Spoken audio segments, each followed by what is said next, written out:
that demand my attention. Of all the things that give my love and affection, you are the one to me who matters the most.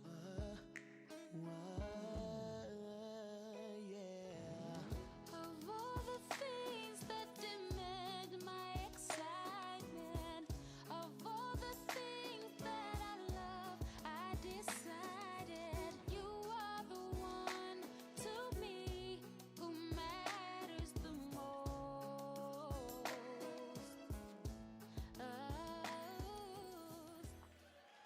Well, hello everyone. Is anybody excited to be in the house of the Lord tonight? We are so grateful. This is going to be an incredible night, and I just wanted to say thank you to all the staff and the hosts that have spent the last 2 days making this house ready. It's been an incredible time. We are so grateful. You know, in the times we're living, it's so important to lean in and to focus on the things that really matter, and that's what we're going to do tonight. As One Church Home, we are so grateful, so humbled, and so honored to get to host a night like this. Amir and Steve are men that I see like giants, and I just couldn't be more excited to have them here tonight to share with us about just a plethora of different things. And so, would you stand to your feet and honor two great men of God, Amir Surfati and Pastor Steve Berger, as they come and share with us tonight.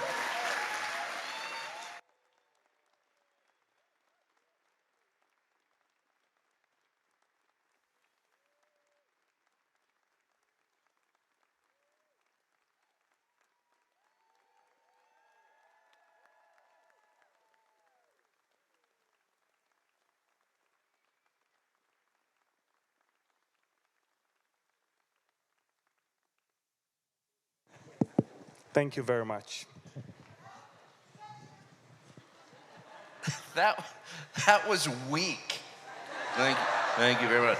Thank you. There you go.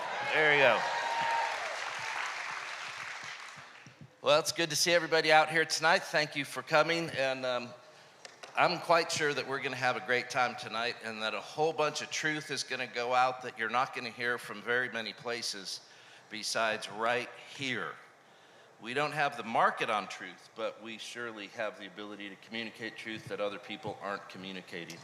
And the reason we can do that uniquely tonight is because we have our dear friend Amir with us. So one more time, just to make him feel welcome. Thank you. Thank you.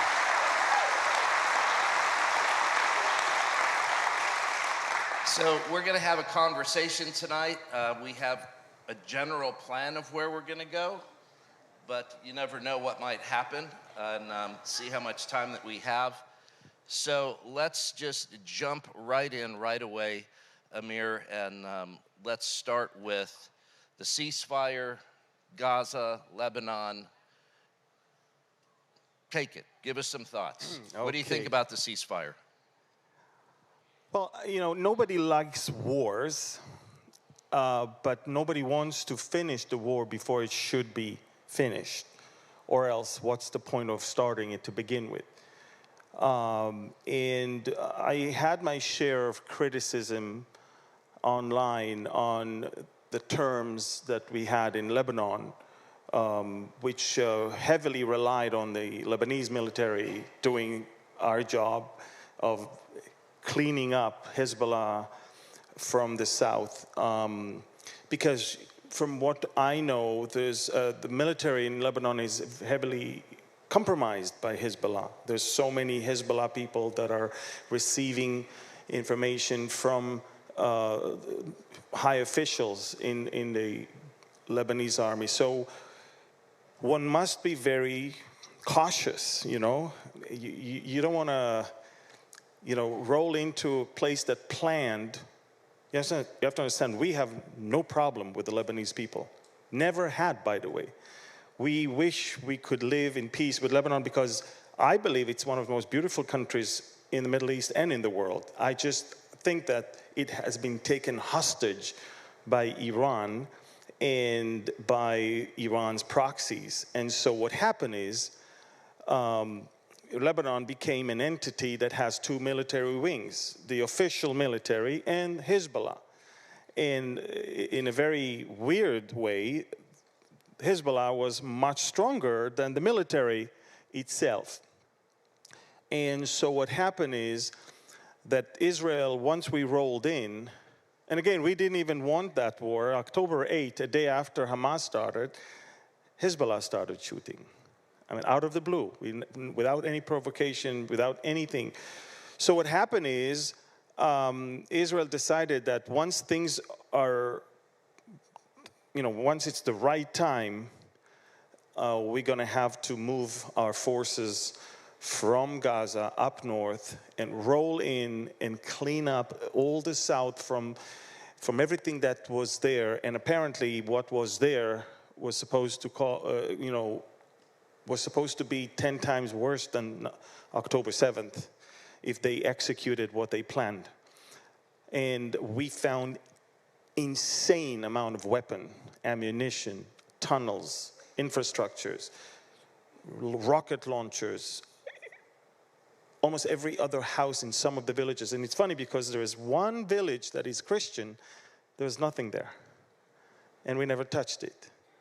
But you can clearly see that the more Shiites in the village, the more sympathy they had towards Hezbollah, and the more they allowed Hezbollah to use their homes, and they used their city hall and schools and mosques and all of that.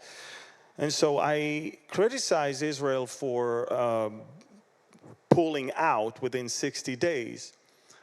But I think that that was the catalyst for the fall of the Assad regime, because Hezbollah basically agreed to a ceasefire he would have never agreed to if it was strong. And also, we can also see right now that that ceasefire had been extended. So they are still letting us do what we need to do as far as routing all the infrastructure of Hezbollah there. Now, again, that's Lebanon, and we're working there right now as we speak. In Gaza, it's a bit more complicated, because Gaza is not Lebanon. You don't have in Gaza people that wants to live in peace with us. You don't have a country that is developed, that has, infrastructure. You have their people that their entire existence depends on the annihilation of Israel. And so in Gaza, the problem is, unlike with Lebanon, that they're holding, at least when we arrived in the ceasefire, they were holding 100 hostages, of which close to 40 are, actually close to 50 are not alive. We knew that every day that passes will risk the life of those that are still alive. And eventually we will get them, but dead. So we waited to the right moment, and under heavy pressure of the US government and others, we decided to go for a ceasefire that has two phases. First phase lasts 42 days, in which, in return to the release of 33 hostages, we are going to release more than 2,000 terrorists. Some of them with blood on their hands, they need to sit in jail for 500 years for what they did. Now, of the 33, 25 are alive. 8 are dead. They would not tell us who is dead and who is alive. So it's not until the end of the 42nd day that we will for sure know who amongst the 33 was alive and who's dead. It didn't start well to begin with, because the categories by which we demanded the release of those 33 were first women and children, and then the female observers from the surveillance military base that was captured, and then people between 50 and 85 years old, and then anyone that is younger but is sick or wounded. And so you would expect the women and the children to be first. Where tomorrow we're going to have 2 more females and 1 male already, which means we're already moving to the category of the males without getting a mother and 2 children. And so Israel is bracing for some very tough news in the next week or so, and that's it. Take a minute and talk about the mother and the 2 children and the father, the family. Yes, so Shiri, Bibas, Kfir and Ariel, the children, and Yarden, the husband, they were all abducted, obviously on October 7th, but they were separated. And the husband was taken elsewhere while the mom and the children were held in the hands of a different organization. You have to understand, it's not only Hamas. There's about a dozen murderous organizations that literally entered, and it was like shopping. Everyone took whatever he could, knowing that one day it will pay off. And Shiri and her 2 kids were held in the hands of some other organization. And starting from November already, they were afraid that Israel is going to invade into the city of Gaza. And so they already said that Shiri and the kids are dead. I'm talking about Hamas said that. And then they released a couple months later a video of the father acknowledging that his wife and children were dead, because that's what they told him to say on camera. So as far as Hamas is concerned, we already told you they're dead, so you shouldn't be surprised. However, at least 2 times we saw that they announced months ago that somebody's dead, and he was ended up being alive. Tomorrow they're going to release an 80-year-old man called Gadi Moses. He was considered dead. We thought he's dead, and he's alive. Another one of the female observants, we thought she's dead, and she is alive also. So my point is, you really don't know for 100% until you get your people, whether alive or dead. But Hamas isn't always telling the truth. I don't think they're in the habit of telling the truth. I think that this is psychological warfare, to torture people, torture the families, torture the nation, torture the leader. But I think it will backfire on them, because at the end of the 42 days, we must start phase 2. And phase 2 is they have to release everyone else in exchange for the end of the war. And if you think that we're going to get a coffin of a mother and 2 coffins of 2 children, and we will say, yes, sure, let's finish the war, you can kiss that thought goodbye. I mean, we will be so enraged. If they were smart, they would have released them first in coffins, just so by the end, only living hostages would come and the people would be, a bit more happy. But it's a mind game of psychopaths. You will never be able to understand how they think, because we don't think like that. Normal people don't think like that. They are not normal people. It's demon-possessed people, and if we don't understand that, we don't understand anything about them. Yeah. It's as a pastor and just as someone that loves God and is doing their best to follow Jesus. When I walked through the Nova Festival, where everything went down, not all of it, but a lot of it on October 7th, and saw all of the memorials that were set up, all of the pictures of the beautiful people,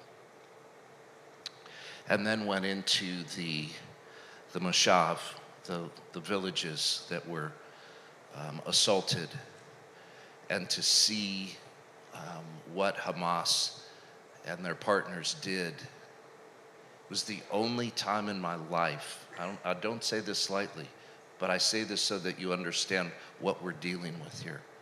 It was the only time in my life where I said, these people are actual animals. I've never called a human being an animal before. You cannot do what they did apart from being completely turned over to demonic forces. You cannot do. It is so far beyond any kind of normal warfare, right? War by itself is bad enough. Geneva Convention war is bad enough by itself. But when you see, and I'm not even going to discuss what I saw, but when you look at it and you stand in the homes knowing what took place right where you're standing, it's unbelievable. They literally know no bounds in terms of their psychological warfare or their physical attacks. I think calling them animals is insulting the animals. Because if you really think about it, animals don't torture one another. They either kill in order to, because there's there's a danger, or they want to eat the other, because that's how it is. But what they did, I mean, there were several cases where it's above and beyond anything anyone has ever seen. I mean, to have a whole family sitting around a table and to slowly chop pieces of each and every one of them while they're still alive. And when we got there, it's too late. They all bled to death. But they were all sitting. One without an arm, one without a foot, one without breast, one without a nose. You don't do such things. They did it. The amount of heads, the amount of male genitals that were spread in the Nova Festival. There is no battle in the history of planet Earth where things like that were done. And even if there was, it was a battle, not invasion into homes of people and doing that to them. So we're not even post-traumatic nation. This nation is going through right now a trauma that it'll take us years to recover from. But one thing for sure, we're not going to allow them to stay beyond our border. This we know. And any prime minister that will sign on a piece of paper that will leave them in power will not stay in power a second longer. Thank God. And that's why Netanyahu is, he received assurances from the U.S. government that at the end of the 42 days, if Hamas is not disarming, stepping down from power, surrendering, we go in and finish the job. So we have that assurance. So the war is not over. To go back to your question, the war is not over in Gaza. There's a ceasefire, 42 days. We're going to get as many as we can back. Unfortunately, at least 25 to 30 living hostages will still remain there when we resume war. We know that. But that's why we are releasing the sick, the wounded, the women, the children. We're doing whatever we can to get those first, with the hope that the rest that are still young and strong will be able to survive a few more months or weeks, whatever it is. You can imagine the thought of the parents of those that were not included in this deal, and the thoughts of the parents of the soldiers that were killed in Gaza in order to liberate parts of Gaza so Hamas will never come back there, and to see Hamas coming back there once again on those white pickup trucks, fully armed. It's heartbreaking. But wait, the story is not over yet. Yeah. Sarah and I had the privilege, and we counted a privilege, to be able to meet with many of the parents who had lost loved ones on October 7th, both innocent people who were at the music festival, and then soldiers and all of that. And I can't tell you, there was not a single parent that thought that we should stop, or that Israel should stop or slow down.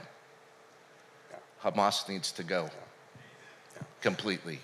And their resolve, their strength for that. It's not like, no, let's back off. We don't want anybody else to be lost, and let's rescue whoever we can, and let's play nice. Hamas is saying that out loud. We'll do it again. They don't hide it. They say it. We better take them for their words, because they already showed us that whatever they said before, they implemented. They're serious. And as you said, there is no way they can stay in power. But I'm going to add to it another thing. There's no way Gazans can stay in Gaza right now, because Gaza right now is uninhabitable. And if you really love them, or if you want to help them, the best thing you can do right now is to tell them you need to leave for a few years, because there is no way you can live like that. I mean, northern Gaza, north of the city of Gaza, is 90% demolished. The city of Gaza is 45% demolished. Rafah is 80% demolished. So there are some pockets that we may have not touched, but again, the infrastructure, there is no sewage, and there's no electricity, and there's no water, and there's nothing. So even in the places that are buildings are still standing. I mean, people 2 days ago started going up north. They found out that there's nothing to go back to, turn around and went back to their tents and encampments in the south, because there is nothing for them left in the north. So President Trump is the only world leader that is even braver than the Israelis to say the truth to the world and to the Palestinians. This won't work. And what he said is, we have to talk to the Egyptians, we have to talk to the Jordanians, we have to talk to others, and they have to, if they truly love them and want to help them, they need to take them, just like the Syrian refugees were taken by Turkey and by Jordan. Why would the Jordanians absorb and take care of Syrians and not Palestinians, when 70 to 80% of Jordan is Palestinians? Why would Don't say that too fast. Think about this. There are more Palestinians in Jordan than there are Jordanians. Yeah. That's reality. Because if you ask me, 2 states are already there. Jordan is the Palestinian state already. But that's the point is, that tells you, when you see that the Egyptian president says no, and the Jordanian king says no, and the Albanian government is shaking, when you see that, you see their true colors. They don't care about the Palestinians. And for the last 75 years, 76 years, and more so since 1967, the only thing they care about the Palestinians is that they will suffer so Israel can be blamed. And so they were used as pawns, they were used as tools to attack Israel. But if, God forbid, we take care of the Palestinians, they'll be happy. If they'll be happy, who's going to come against Israel? Who is going to pose a threat to Israel? How can we keep Israel on suspense? And what will then stop Israel from becoming bigger and stronger? And that's the way to suppress us, by always making sure that there's daily problems coming from that area. And so I'm just telling you, we're watching, we live in phenomenal prophetic times in which we see shifts, tectonic shifts in the Middle East that fits perfectly into Bible prophecy and speaks loud and clear about the imminence of our departure even.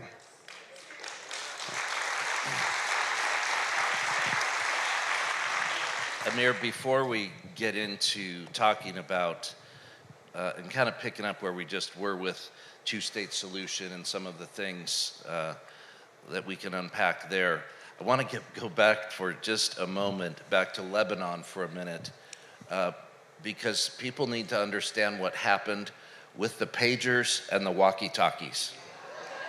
Does anybody want to know about that tonight? All right.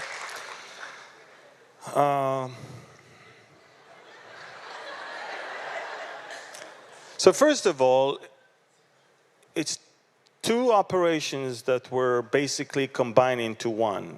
And you have to understand that 10 years ago, Israel already managed to understand the need of Hezbollah for two-way radio for walkie-talkies. And we already 10 years ago provided 16,000 pieces of walkie-talkies with explosive inside them.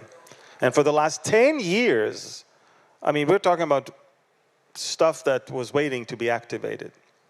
But then we realized that many of them are not using it anymore, and there is a new method that they're looking for.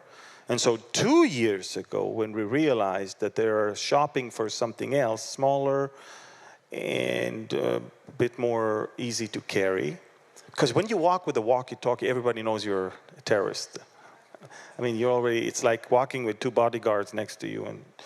But when you have a pager, you can hide it, under your shirt, in your pants, And so what happened is that Israel detected that they are looking for something like that. And so we created immediately a fake company in Europe and we hired the same salesperson that worked for the original company in Taiwan that manufactures them. But then we realized we brought the original pagers that the Taiwanese make, and we realized we can't stuff enough explosive there to cause any damage. So in the Mossad headquarters in Tel Aviv area, we started testing what is the best way, what is the best size. And we came up with something a bit bulkier than the normal pager.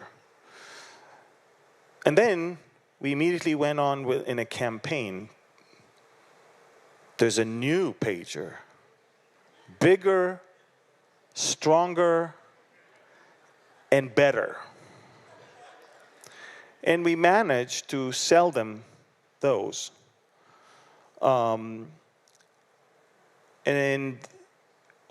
so now we have several operations going on at the same time. We just need to decide when is it that we pull the trigger on both and then basically expose it. And this is the moment when Netanyahu realized that it's time to take care of the north. We did enough in Gaza. We're at the point where it's unbearable anymore. We can't go on like that in northern Israel. This is the right time. We did not inform the American administration.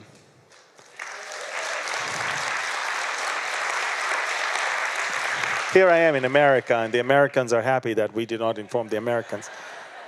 I can guess who you voted for.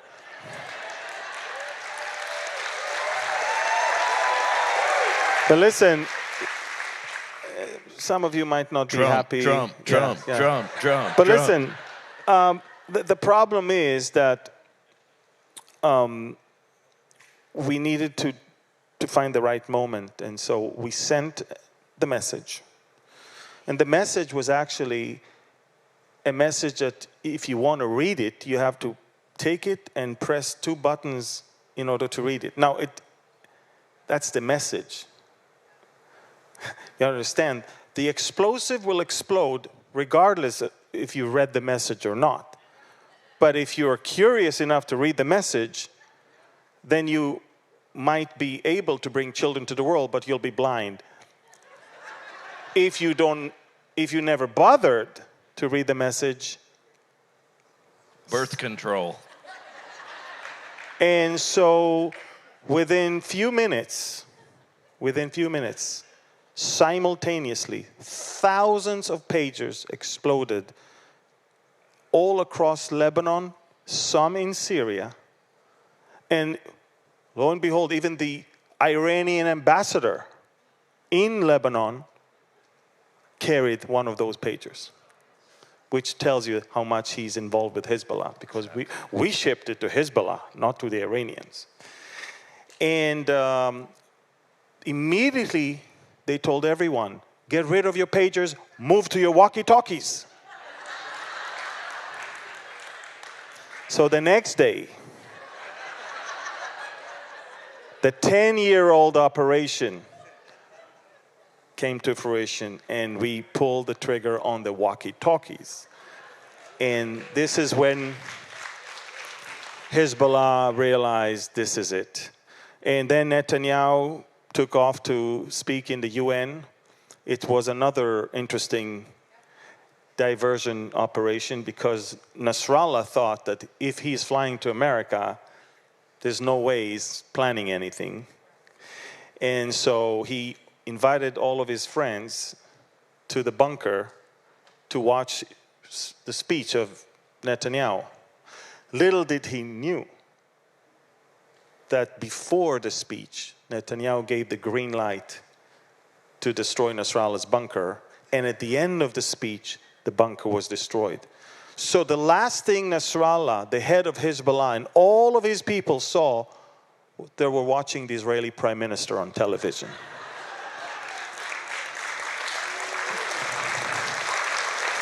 And then a few days later, when a successor was announced, his bunker was destroyed with all of the rest of them. And it was a shock and awe.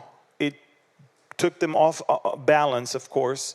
But then came a aerial campaign that destroyed systematically most of Hezbollah weapon depots and rocket launchers and everything. And from being an organization that had 250,000 rockets, they have today around 30,000, which is still a lot, but over 80, close to 90% of their capabilities is gone.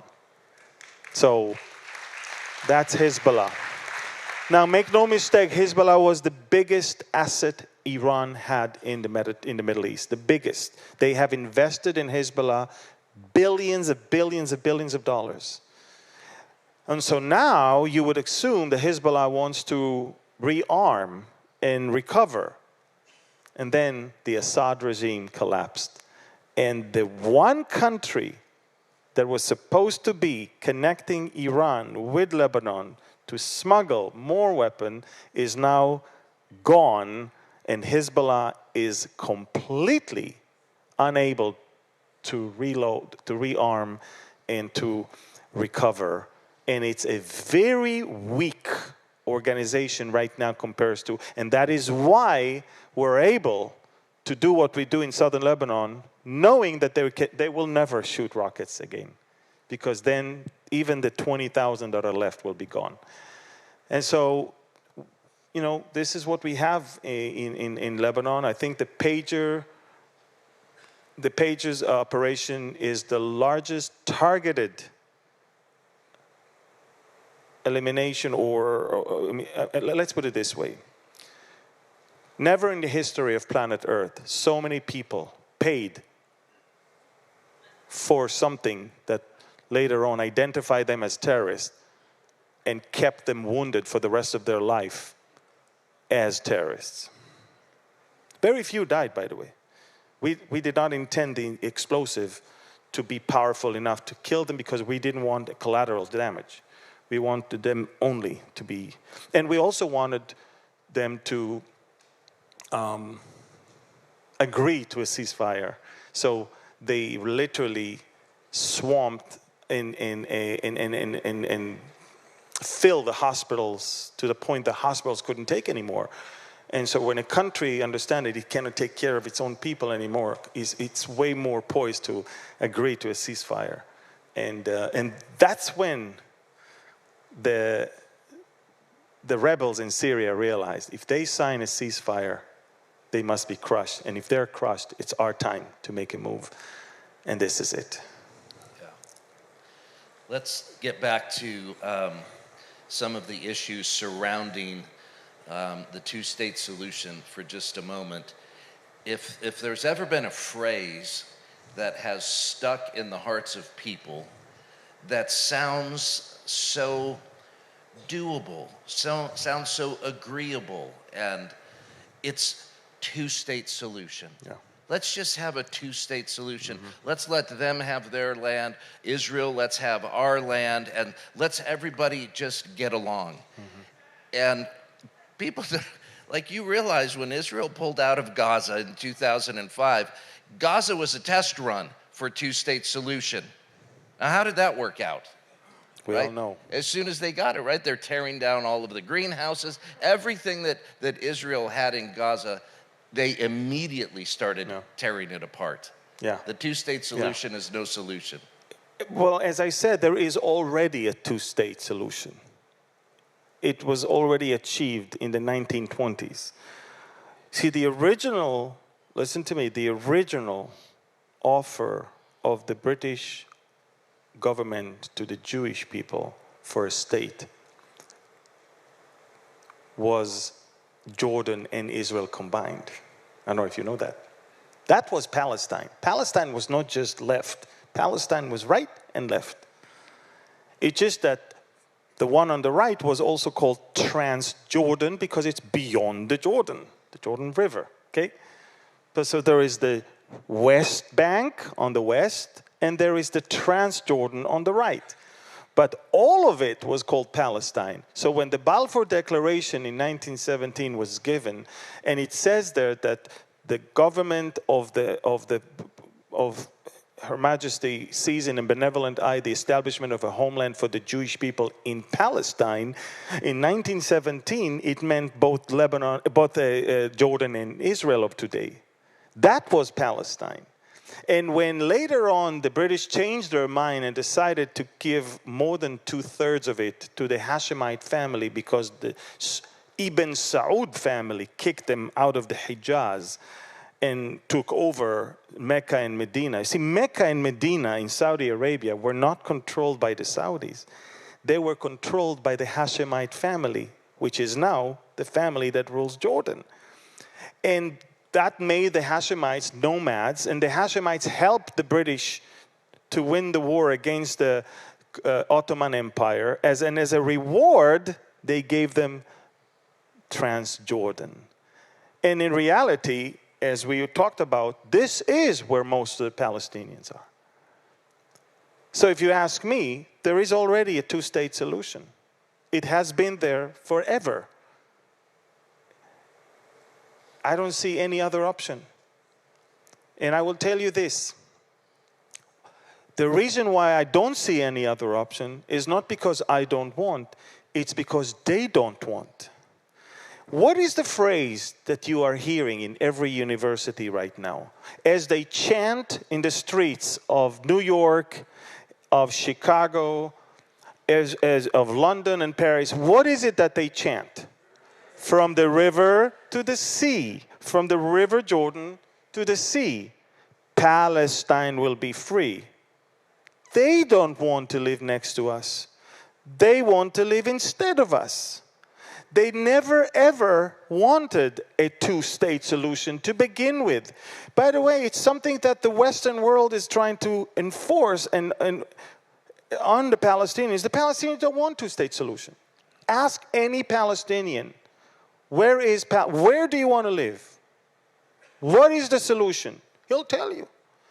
It might take a month, it might take 10 years, it might take 100 years, but we'll kick the Jews out of here eventually, because this is our land. That's the solution they have in mind.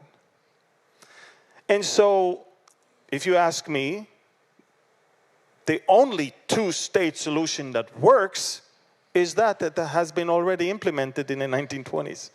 And it's still going on. Speaking about Judea and Samaria, this is the ancestral homeland of the Jewish people.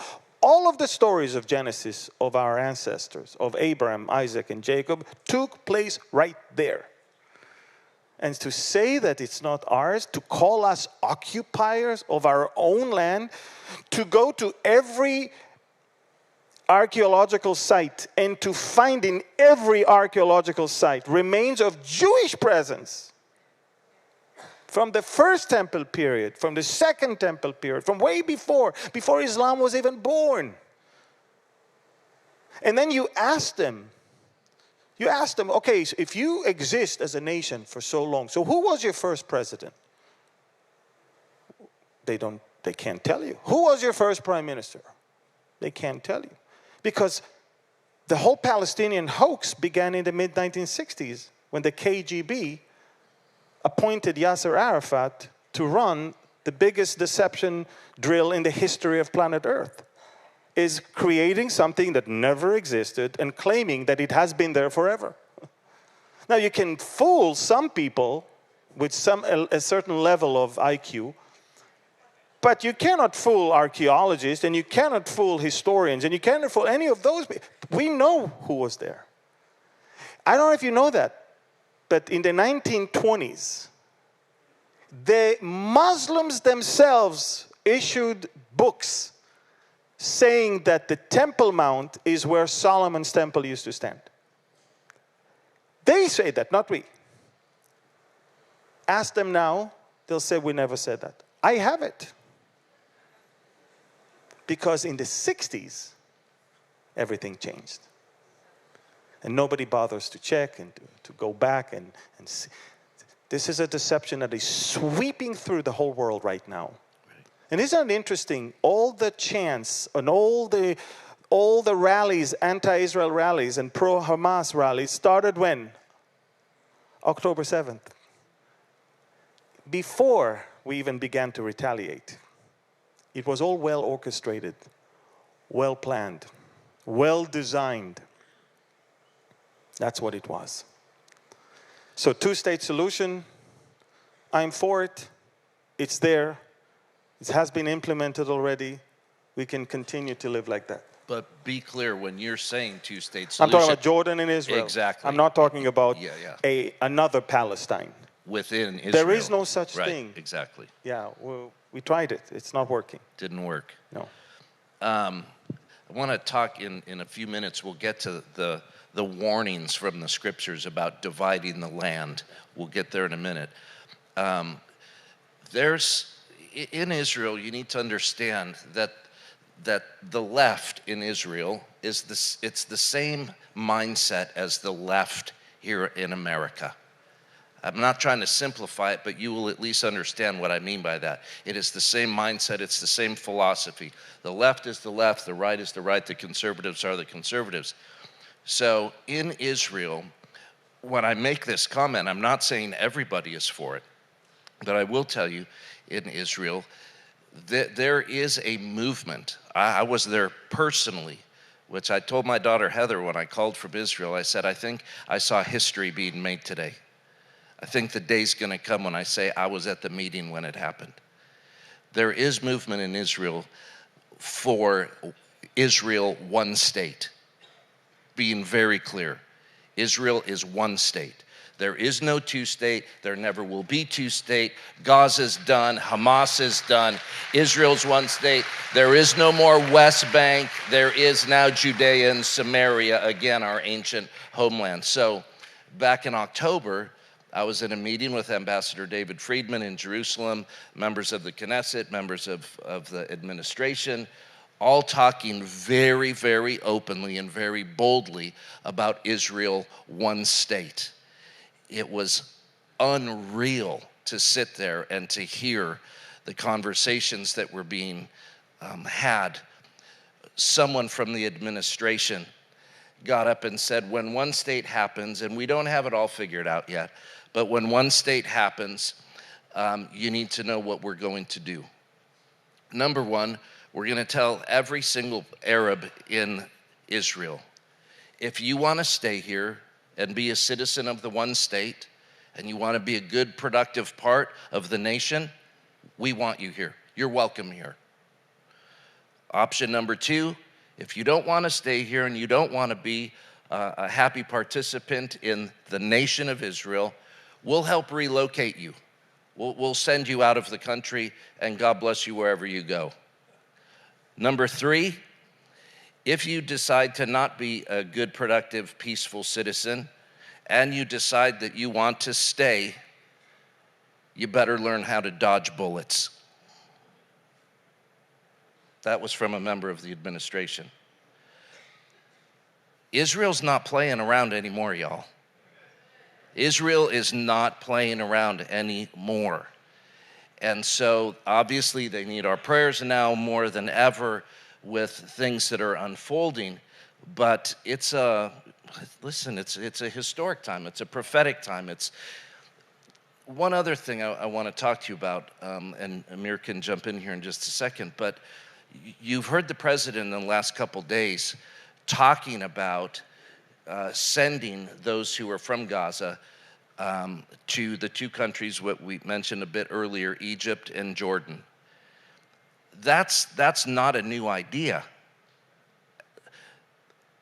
The idea to take the between 1 and 2 million people who are in Gaza and spread them out to other Muslim nations has been brewing for a while. The problem is the surrounding Muslim nations don't want them. And somebody needs to ask why. Why don't their Muslim brothers and sisters want them in their Muslim countries? Yeah. It's really important. You can ask the Lebanese, what do they think about what the Palestinians did to them? And they'll tell you. Right. You can ask the Jordanians what they think about what the Palestinians did to them, and they'll tell you. I mean, everywhere they were stirring the problem, and they were destabilizing Israel had to rescue the monarch in Jordan because Yasser Arafat was about to topple him in Jordan. And that was in 1970, September. And America realized that he's about to be toppled. There was no American force around. America picked up the phone, called Israel, and we had to go and help the one that fought against us 3 years earlier and save his tuchas. And so we did. And he remembered that. And he's the one who warned us 3 years later that Egypt is about to invade on Yom Kippur. He flew his helicopter all the way to warn us, and we never listened to him. So I'm telling you, folks, they know why they don't want them. They know why. And most of the problems that Europe is going through right now with demonstrations and rallies and all of that is by the Palestinians that live there. They know that. Now, I will be very honest with you. I don't hate them. In fact, I really want them to have good life. I want them to have future, to have hope. But it's not going to be if they're day and night plotting to kill me. It's not going to happen. No. Now, if you want to relocate, have good life, take care of your children, take care of their future, you know what Golda Meir said? Golda Meir, our female prime minister, said, peace will come to the Middle East when their mothers will love their children more than they hate the Jews. And to me, to see mothers praising their kids that became suicide bombers, and a mother that had her baby treated in an Israeli hospital, and as she is sitting in an Israeli hospital, she's being asked on TV, what's your prayer for your son that is being saved right now? She said, I want him to be a martyr. Live on TV. That's her greatest honor. So you understand, it starts there. It starts from the very beginning, from the moment they're born, what they're being drinking and eating is hatred and hatred. We found so many Nazi symbols across Gaza. We were shocked. I mean, it's phenomenal. Books and symbols. And it's funny to hear them saying that we're Nazis when they are the ones that admire Hitler so much. Unbelievable. From an American standpoint, I would just say, because you're a group of people that pay attention to these things, I want to give you something to pay attention to. When the president starts talking about sending Palestinians to Egypt and Jordan. Number one, you have to remember he's a deal maker. Number one, how can he make a deal to send them to Egypt, to Jordan, and to at least 8 other close Arab Muslim nations? How could he do that? It's called money. Leverage. It's called leverage. And what you could potentially see happen is, hey, Egypt, we give you $1.5 billion a year. Instead of building up your military, which is a concern to Israel, we're going to make sure that this money goes to the relocating of 0.06% of your total population, and we're going to send you 250,000 Palestinians. Take care of them with the money that we're already giving you. Otherwise, the money stops. So, don't be surprised if in the future you hear rumblings like that the president works the art of the deal with the money that's already being allocated to these Muslim nations to start taking care of the Gazans. They need to go. Yeah. Tariff is also an interesting word. That the fourth most important word now, exactly. Right? It's God, love, religion, and tariff. Yes. That's a direct quote. Yeah, we just quoted him from yesterday. Again, I admire him for the clarity and the strength, and I would even say courage to say things as they are. Why beating around the bush? Why not telling the truth? Why not finally finding a solution? Why dragging this for so long? Because this, all it brings is more misery and pain, and it will create another generation of people who hate everyone. Yeah. So let's find a better solution. And of course, we are surrounded by a lot of government that are very, very, very corrupt. They don't want to find a solution. They prefer the problem because it serves their interests. Exactly. If you only knew how much money the Egyptian government and elements in the Egyptian army made from smuggling weapons into Gaza. I mean, where do you think Hamas received all their weapons? Not from the sky, not from Israel, not from the Mediterranean. There's only one place, from Egypt. And there is no way Egypt didn't know about it. And the amount of weapon we found, it's Chinese and it's North Korean and it's even American. I mean, America would help Egypt with weapon. Egypt would say, well, we have enough of this. We can make money by giving the rest to Hamas. Hamas became a monster because Egypt enabled it.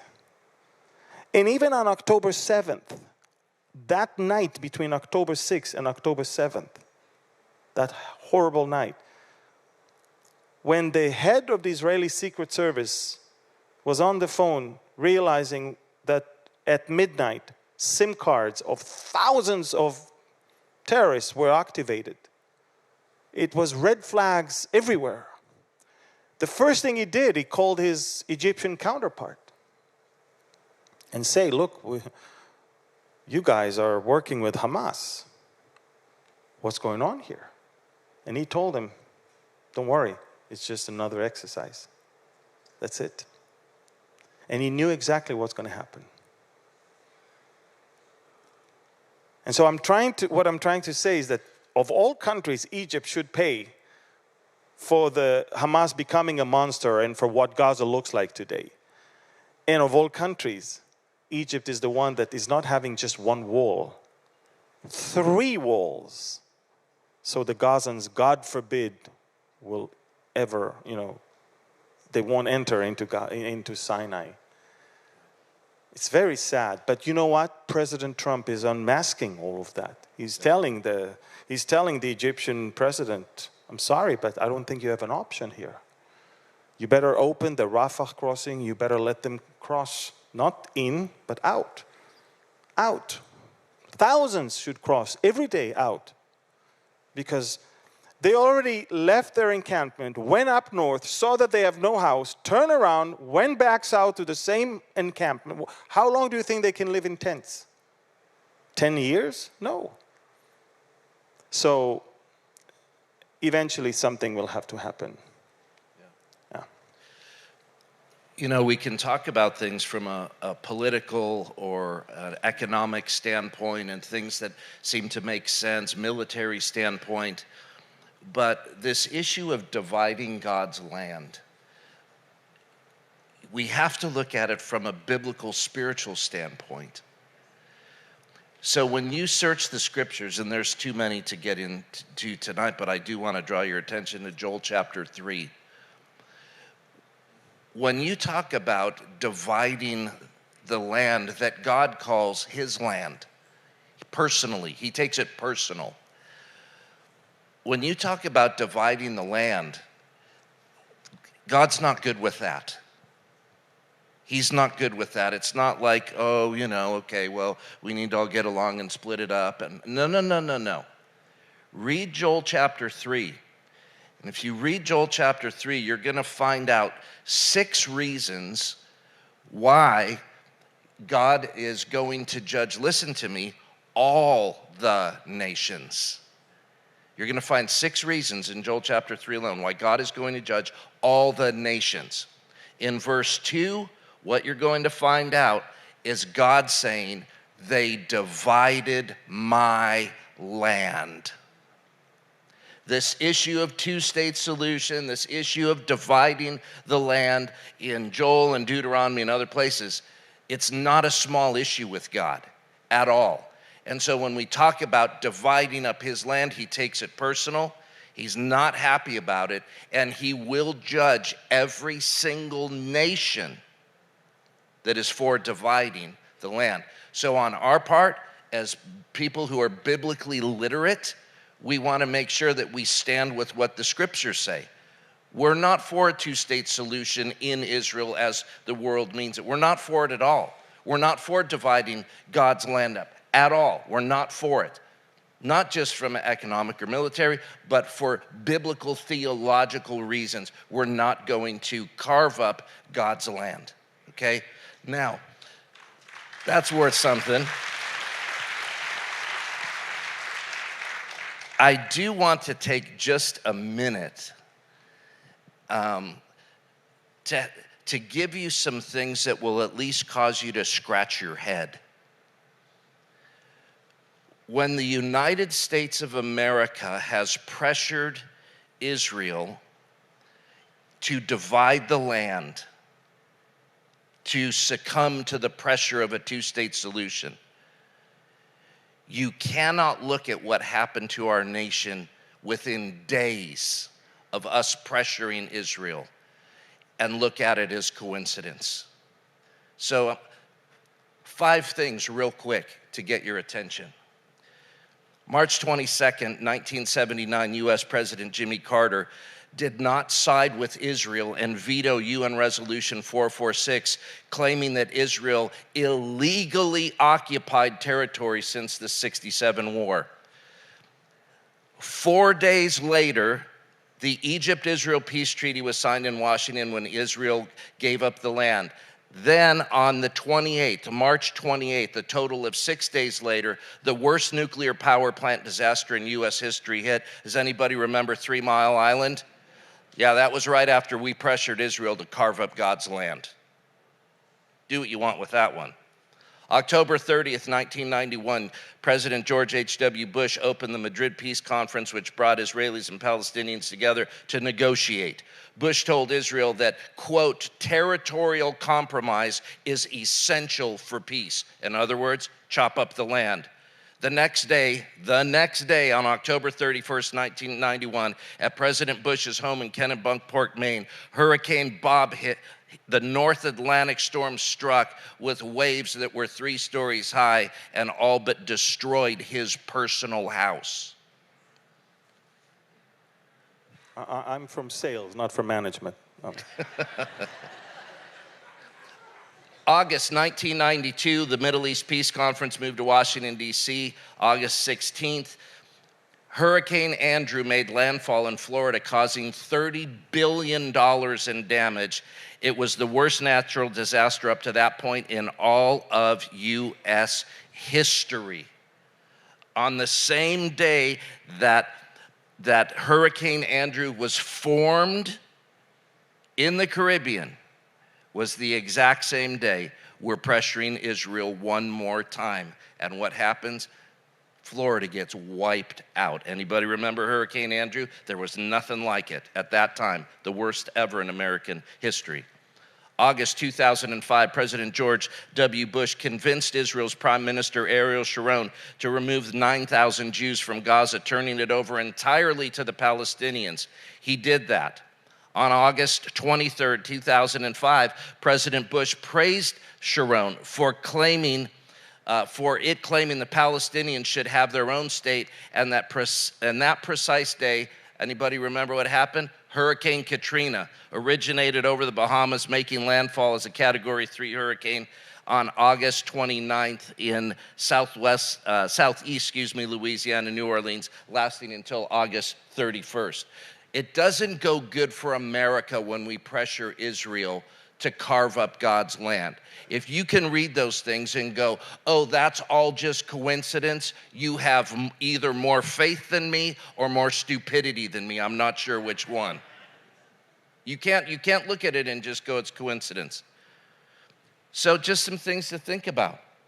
From a spiritual standpoint, from a supernatural standpoint. And also from experience now. That's it. We tried it. Yeah. All right, assuming that none of this happened. But we tried it. Didn't work. Gaza was 100% in the hands of the Palestinians. 100%. And everybody says open air prison. That's baloney. You need to see footage of Gaza before the war. I'm telling you, we tried it and it blew up right at our face. So why thinking that it's trying it again will give us different results when it's not? So I'm just saying, based on the Word of God, based on history, and based on experience, we should not do the same mistake again. And again, America, you see, people ask me, where is America in Bible prophecy? So first of all, most of the countries, apart from Israel, most of the countries that are mentioned in the Bible in relations to Israel are not mentioned in good light. Okay? And so probably you don't want your name there. But I will also tell you that God had used America in several occasions.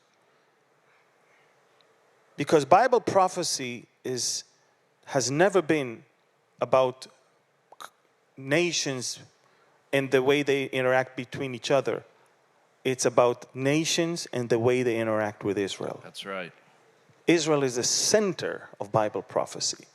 And so you judge how God is going to deal and treat that nation based on what it is doing with Israel. And I can tell you that in 1948, against the will of the State Department and the Secretary of State of that time, President Truman recognized the newborn state of Israel, was the first world leader to recognize 8 minutes after we declared statehood, and he already recognized it. That was Harry Truman. 1973, President Nixon, when he got a phone call from Golda Meir saying we're about to, if America is not going to help us, Israel won't exist in a couple of days. President Nixon said, Golda, my mom, when I grew up, he was a Quaker. My mom taught me Bible stories. And one time, and she taught me one of the stories, she said, Richard, I want you to know that if you ever get to a point where you can help save the Jewish people, I want you to promise me that you are going to do that. And then Richard Nixon, on the phone with Golda Meir, is saying, now I know why I became president of the United States. He hung up the phone, picked up the phone and called his Secretary of Defense, and the largest airlift of armaments since World War II took place within the next 72 hours, and that tipped everything, and we all know Israel survived. Now, of course, God was there, but he used America. And in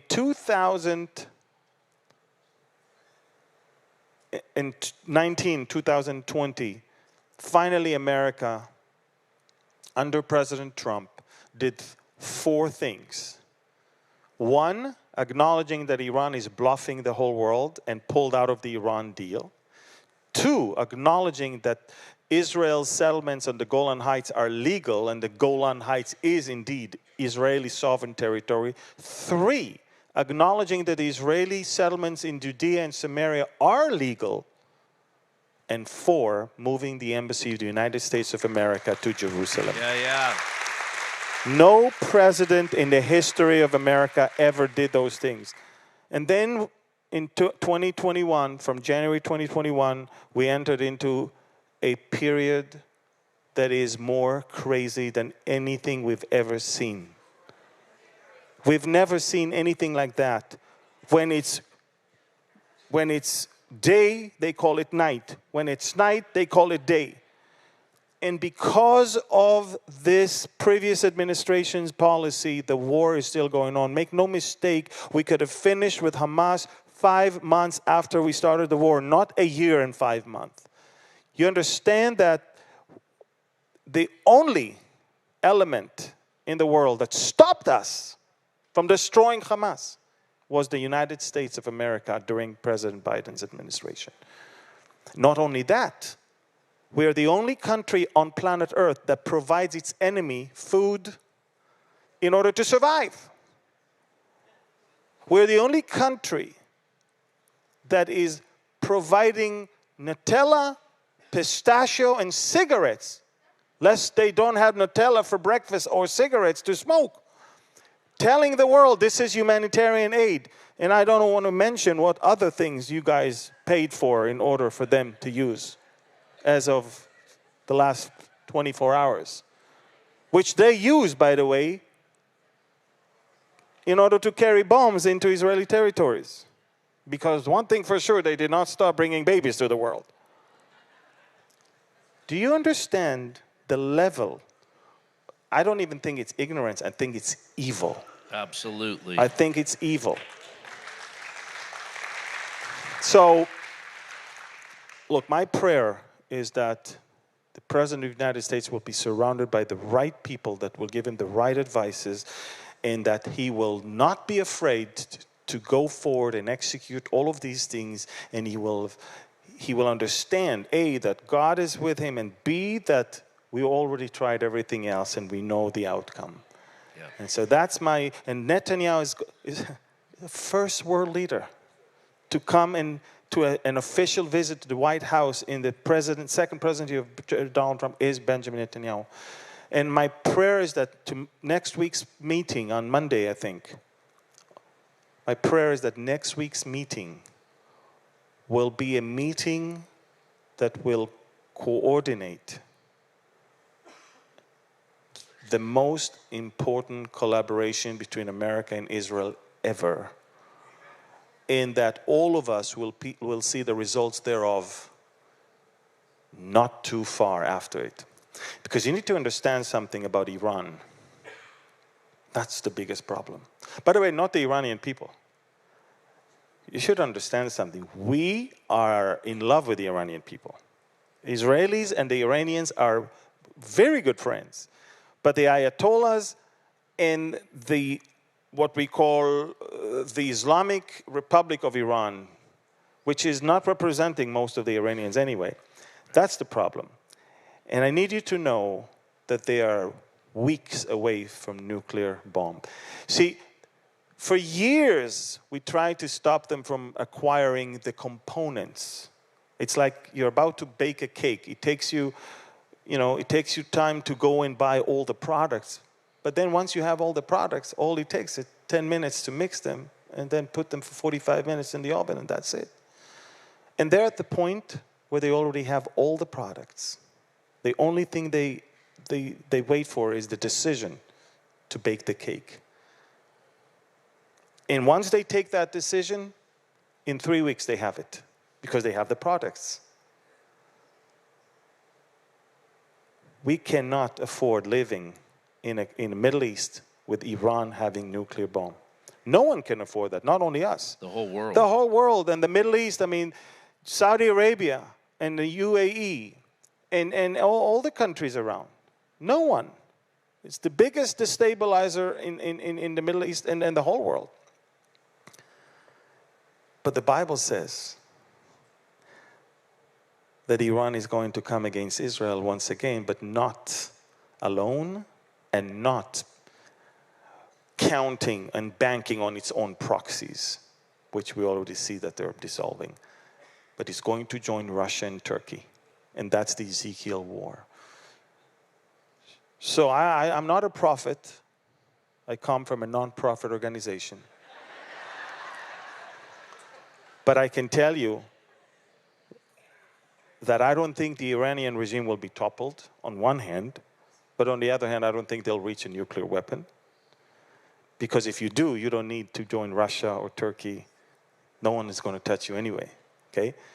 So my prediction, based on these two assumptions that are on, from the Bible, is that they're going to get hit, and they're going to wait for the moment that America is weak and that they can join Russia and Turkey to come against Israel. And now comes maybe the brightest thing in this whole dark story. I believe that the number one thing that will cause America to almost dissolve is the rapture of the church.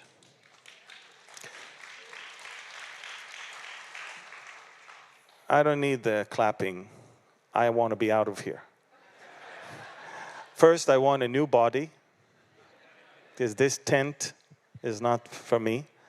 I want a building, and I want to be in the presence of the Lord whenever He comes to take us and meet with us in the clouds. Until then, we are up for an unbelievable ride on a roller coaster. Emotional roller coaster, physical roller coaster. It's going to be amazing. But remember, Jesus is coming soon. Amen.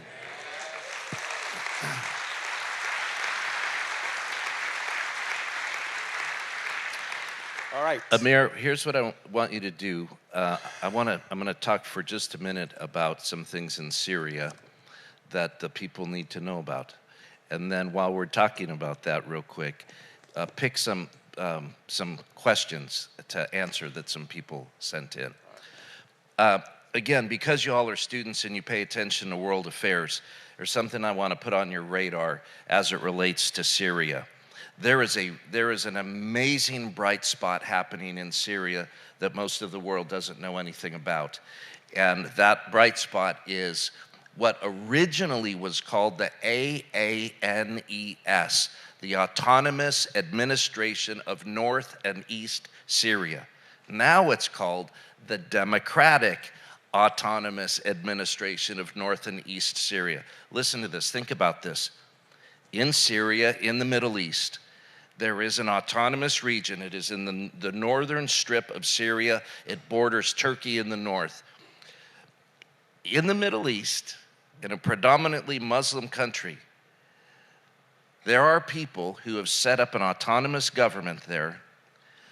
It's made up equally of Muslims, of Christians, and of Yazidis. Equal parts. Also equal parts of men and women. That's who's running the autonomous administration of North and East Syria. Half men, half women, and equally divided between Yazidis, Christians, and Muslims. They all get along wonderfully. They're doing fantastic. It is like this jewel that's in Syria that most people don't even know about, but it is a jewel. It is a bright spot. It is something beautiful that's happening in the midst of all of this darkness. So I would encourage you just to pay attention to what's happening with the AANES or the DAANES. Watch and see what's happening. They are defending freedom. You can worship there in the AANES. Whatever your religion is, worship. If you want to convert from one religion to the next, it's okay to convert. There's total equality between men and women, between economic and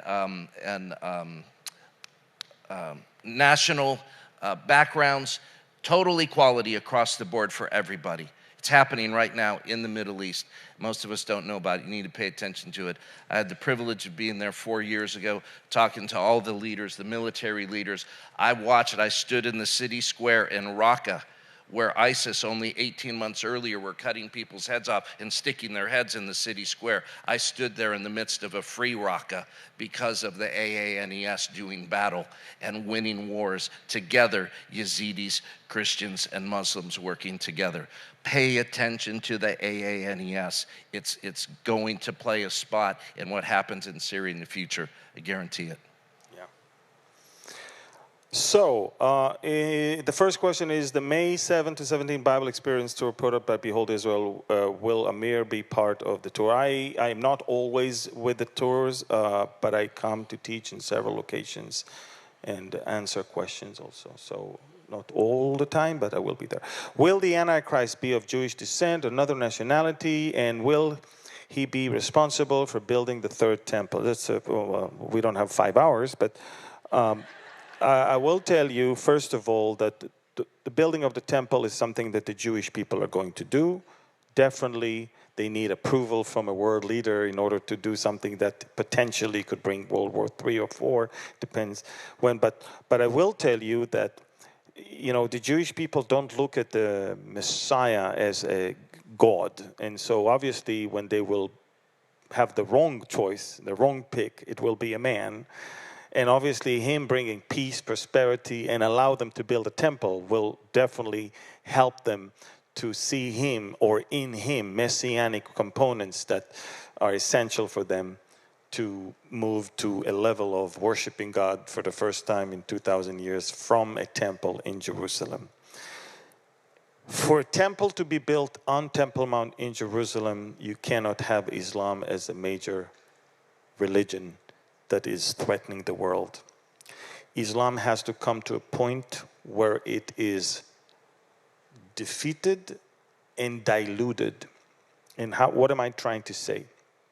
In the Ezekiel war of Ezekiel 38 and 39, although Russia, from economic reasons, will lead it, it will be the Turkish and the Persian, the Iranians, that will come from their own reasons. And of course, they are under their auspices is the radical Muslim groups. And once they are defeated, I believe that hundreds of millions of Muslims will have to say, okay, it's not working. And radical Islam is not working. And what is Islam anyway? And when the Antichrist is going to rise from what I believe Western Europe is today, from where the Roman Empire came to destroy the Second Temple, I believe that he will somehow introduce a new world religion that will not necessarily make you think that you're giving up everything else, but it will be Christless one, obviously, because the worship is the worship of the dragon, it's the worship of Satan, but under many, many different, facades, masks. Exactly, yeah. Exactly. And so, and when that happens, why not having a spiritual awakening in the Middle East in the midst of a victory that God will win for Israel in Ezekiel 38. And so there will be messianic aspirations in Israel, and in the midst of the messianic aspirations, after God won the war for them, they'll actually vote for the wrong person as if he's the Messiah, because he's offering them something that nobody ever offered before, a temple to be built and worship to be resumed there. But it's the same person who will then, 3.5 years later, stop the sacrifice, enter the temple, and say, I am God, worship me. And at this point, there will be the Jewish people that will say, no, you're not, and they'll have to flee, as Jesus said, and those that will receive the mark of the beast. And that's what's going to happen. So it doesn't have to be a Jewish person. If you read Revelation, the description of the Antichrist is not exactly a description of a Jewish person per se. But it has to be a powerful world leader that comes out of the sea, which is out of nowhere. It's not someone we know. And he's going to be receiving his stamp of approval from a religious person, a religious leader that comes from the land, who might be even the Pope, God knows, we don't know who is going to be the false prophet. And these two are going to run the show. And they will be thrown to the lake of fire upon the return of Jesus with us. So that's the story of that one. Man, I need a new body. Do you want to ask the next one? Let me please do. Just for time's sake to Yes, help here. please. How about this one? This is easy. Okay. Is America Mystery Babylon? No, you have to understand something. Mystery Babylon appears at the very end of the book of Revelation after there has been already a complete reshuffling in world powers. Everything you know is going to change. There will be, for a short time, the government of the whole world will be given to 10 kings that later on will relinquish their power back to the Antichrist. Everything you know now is not going to be it anymore. Things will change. So, love America. Pray for America. And pray that America will fulfill its destiny when it comes to Israel and when it's come to Bible prophecy. But it's not like America is responsible for all the world's problems, and therefore America is Mystery Babylon. No, trust me, it's a bigger system that is Mystery Babylon. And it's a bigger system that is going to be destroyed. And in a sense, the whole world is going to be destroyed. And God will make an interesting upgrade to planet Earth for 1,000 years so we can live here when Jesus comes with us. But it's not yet that good to be the eternal residence of all of us. Amen. So at the end of the 1,000 years millennial kingdom, he will make all things new. New heavens, new earth, and the new Jerusalem. So I will be very careful pointing my finger at America as Mystery Babylon. Okay? Good. Will the coalition of nations coming against Israel in Ezekiel 38 war, will the nations be destroyed or just those armies from those nations? The victory is on the mountains of Israel. Why would God go and destroy the Iranian people that never sent the military to come against us anyway?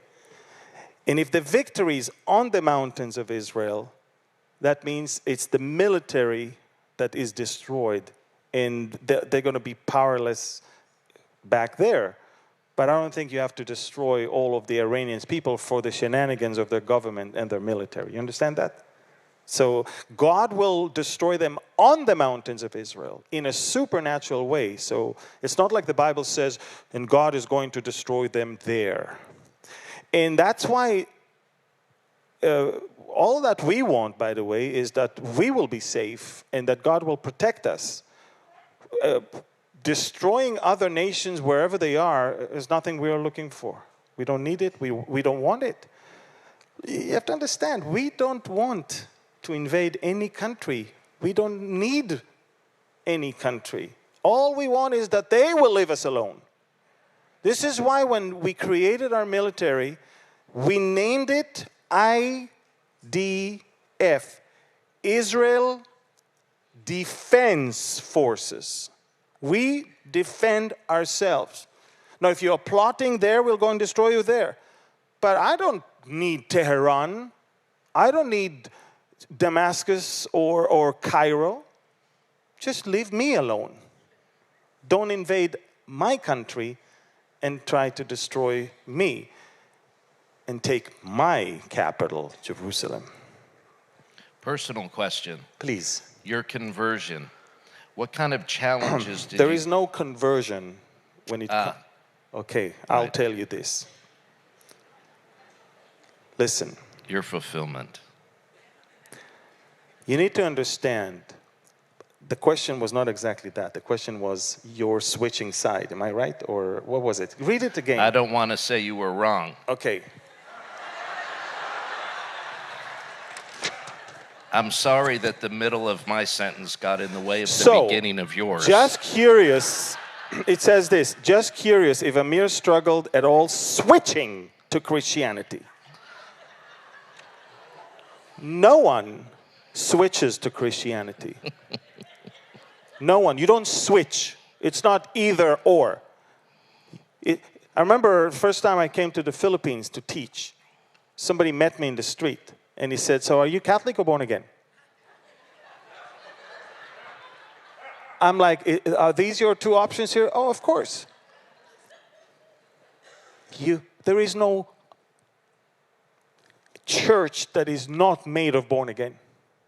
Born again is the only church. Amen. And so I can be a Jew and still be born again.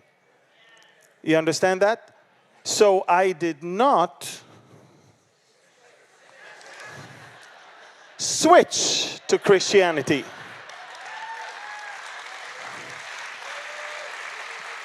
I am a born-again, spirit-filled Jew.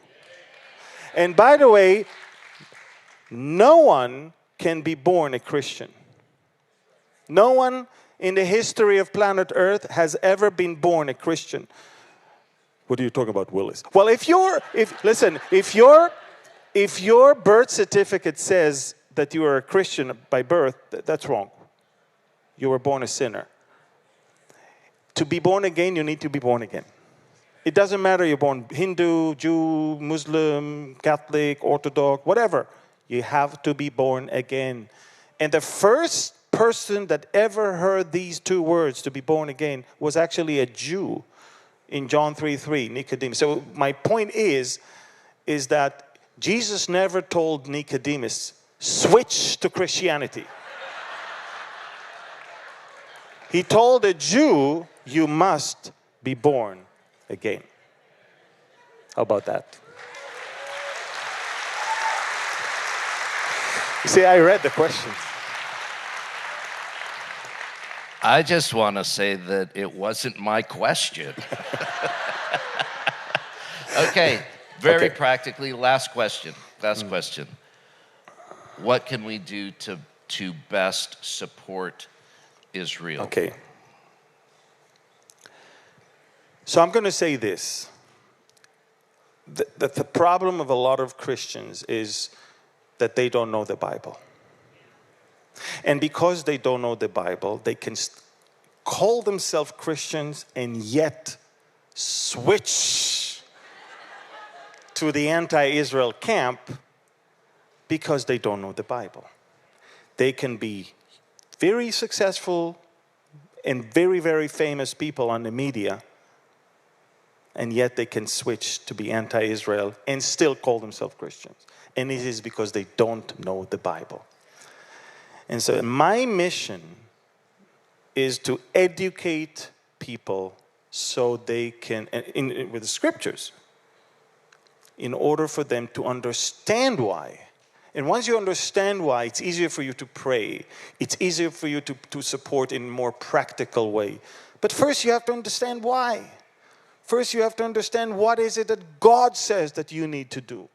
Because I can tell you 100 times to do this, this, and this, but if it's not me. It's not about what I think you need to do. And so biblical illiteracy is the epitome of Christianity nowadays. And therefore, you see a lot of weird things. Some of them are originating even from Franklin, Tennessee. Yes. Yes. I'm sorry. What? Speak truth. Yes. Am I right? Yes. Thank you. And so I'll do whatever I can to educate people, but I think that if you already know your Bible, now you know you need to pray and you need to help. God will tell you how to help, but He will only tell you if you pray. And so you can't run away from the only way to communicate with Him. This is the only way for you to understand what your personal role is. Every single one of you that came this evening, you're in trouble. Because you cannot run away from the fact that God is looking at you as people that don't have an excuse anymore. You've heard it. So go back to the Bible, read, and then He will tell you how to support and how to be of practical help. But biblical knowledge and understanding can only come from being with the Word, being in the Word, and listening to the Lord. And if you think you can skip all these things and yet be effective, kiss that thought goodbye. Daniel knew exactly what he needs to do only when he was praying to the Lord, when he was in the Word. Daniel read the book of Jeremiah. Isn't that amazing? One of the people in the Bible read one of the books of the Bible. He read the book of Jeremiah and knew exactly that Israel must come back to the land. And he was praying. And the Lord sent the angel and said, from the moment you began to pray, I was already sent to tell you, you're greatly beloved. We have some interesting reputation already in heaven while we're still here. And all that God wants is to spend time with us so we can listen to what He has, so we can get and receive an understanding of the times and the seasons. And as we do that, we then understand also exactly what we need to do. And so you'll find your way of how to help. But first you need to know why. Amen. Pastor Mike Galay, could you all make him feel welcome here tonight? Mike is director of Behold Israel, and he's going to close us in prayer and then just make some final announcements. Thank you all for being here tonight. Can we thank Amir for being with us here tonight?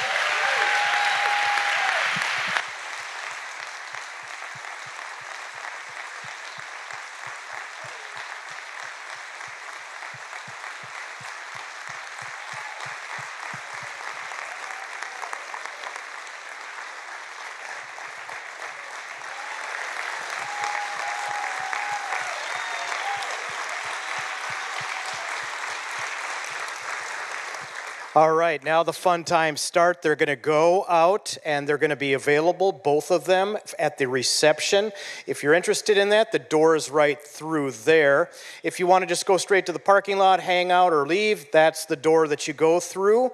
There were over 1,500 people watching this live stream. There was ministry going on. Pierre, if you're watching, we did pray for you. Just so you know, there was a guy that asked for prayer. If you are interested to help the ministry, I want you to watch this few-second video. But before they play it, have you ever asked the question, what tools do you have to give to that woke person on a campus? What would you say to somebody that says Israel has no right to the land? Yes, you can sit down. This will take maybe 2 more minutes of your time. How do you handle this whole theory of a lot of the things they were speaking about, that there should be a 2-state solution? What Bible verses exist? How can we arm you? Well, funny you should ask. We made a book, a little pamphlet really, to put into your toolkit. Play that video now.